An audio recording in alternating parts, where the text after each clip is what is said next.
Donald Trump and Hillary Clinton moved closer to securing their respective parties' nomination with a series of victories Tuesday night.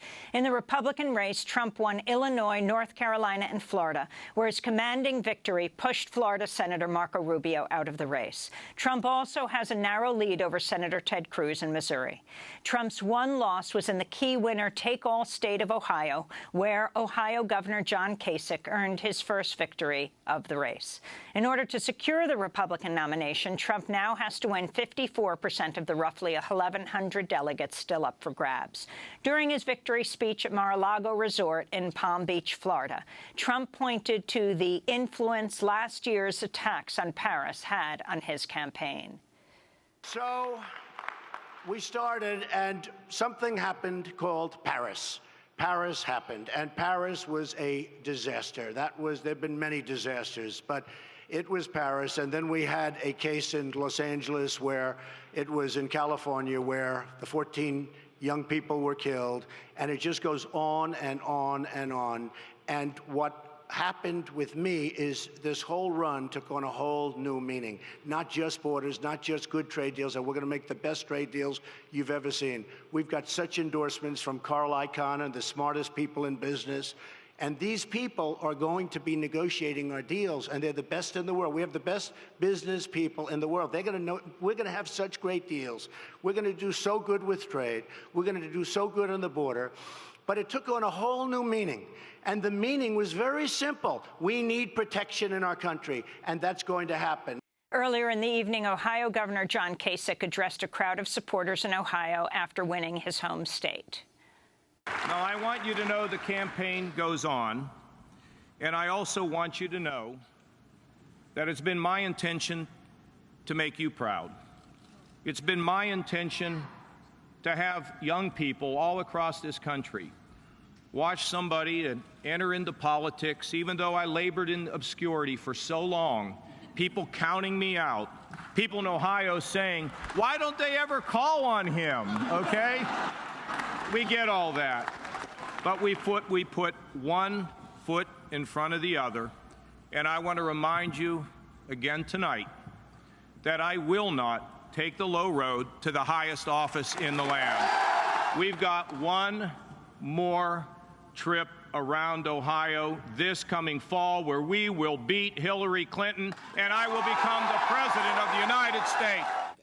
The Associated Press is reporting even before Tuesday's results came in, a group of conservatives began planning to meet to discuss new ways to stop Donald Trump, including a brokered convention or rallying around a third-party candidate. Joining us now is John Nichols, political writer for The Nation, co-author with Robert McChesney of the new book, People Get Ready, The Fight Against a Jobless Economy and a Citizenless Democracy. Welcome to Democracy Now! In our next segment, we're going to be talking about the Democrats, John, and we're also going to play a speech that was not played on any of the three major news networks last night. They played every single address of the winners and the losers except Bernie Sanders, inexplicably. They instead, while he was starting to speak, kept talking about who they were going to be going to soon, who was, yes, the winner of the night of the Republicans in a broad sweep, Donald Trump. Talk about what happened last night. How significant is the sole victory of John Kasich in Ohio, but Donald Trump looks like sweeping the rest. At the time of this broadcast, Missouri's a little too close to call, though he is ahead. That's exactly right. Look, you summed it up in a sense in that comparison right at the start, where you said, here Bernie Sanders, who remains a viable contender, is not paid attention to because they were waiting to make sure they didn't miss a second of Donald Trump. They were waiting. He hadn't even started speaking. Yeah, it's a speech by an actual candidate who, by the way, is winning more primaries than all these Republicans who are trying to take down Trump, is not going to get anywhere near airtime because we have a fully Trump-obsessed media, and they live for it. And if Trump might come on any time in the next 10 minutes, nobody else getting near that camera time. And this is the explanation for why Trump is doing so very, very well. He is surfing a wave of media attention. Even when he does something wrong, he still is wall to wall. And he knows that most of our media is a dumb beast. He just feeds it. And the fact of the matter is, if he says something that's obnoxious, if his supporters do something that's obnoxious, if something horrible happens, he'll just feed them something new the next day and be right in the middle of it. We see the play out literally on Tuesday, because here he had easily the most controversial weekend of his campaign, I would argue. He certainly had many of them. But over the weekend, you saw literal, deep concern among all sorts of people about how his rallies have gotten so out of control, violence, cancellation of a rally in Illinois, all this discussion about where Trump is taking all of this stuff. And yet, does he get knocked down? Does he fail? No. He sweeps across major states, Florida, North Carolina, which is, by the way, a very important state as we head toward the fall race, an easy win in these key states. But also then Ohio, he does lose to John Kasich, but note he did really well. He was very competitive there. He's probably going to win Missouri. And so this is a candidate who continues to dominate the Republican field. He's not dominating it because he's all that, popular. This is a fascinating thing. He's gaming the rules here in some amazing ways. This is a guy who's getting 35, 40% of the vote in a lot of these states. So most people don't want him, but he is dominating. And the significance of John Kasich winning his own state, and the only state he's won so far, but a winner-take-all state, and what it means actually, even though he does not have a lot of delegates, a bit more than 60 for this win, what it means for the convention and what a brokered convention looks like. I mean, the rules, it's very hard to understand both the Democrats and the Republican Party rules. Well, understand they kind of write their own rules along the way. One of the things is we sort of obsess on the rules that are in place. But remember, conventions are the party. Once you're there, you have a lot of flexibility to alter and change things. And so here's what's important about the win in Ohio by Kasich. Historically, winning your home state was nothing, right? I mean, you're expected to win your home state. Bernie Sanders won Vermont. People did not think that was a definitional moment in the 2016 race. But in this case, our media, again, is so... Although Illinois, though Hillary did take it, it was close. Very and close. She was very nervous she wasn't going to. Oh, and I think... And, of course, Rubio didn't and then dropped out. Well, that's right. You do have to win your own state, historically. Now, Hillary Clinton has many home states, so we should be conscious of that. But here's the important thing, though. Again, our media today is so Trump-obsessed that they're both obsessed with him, but they're also obsessed with the opposition to him. So this win for Kasich becomes a huge deal, and everybody's going to talk about it, and everybody's going to focus on it. But the question really becomes, where does he go next? In many senses, his best next state has already passed. It was Michigan. He was supposed to do really well there. He talked about it a lot, and he did not make it in Michigan. He didn't pull it off there. In fact, he didn't do all that well there.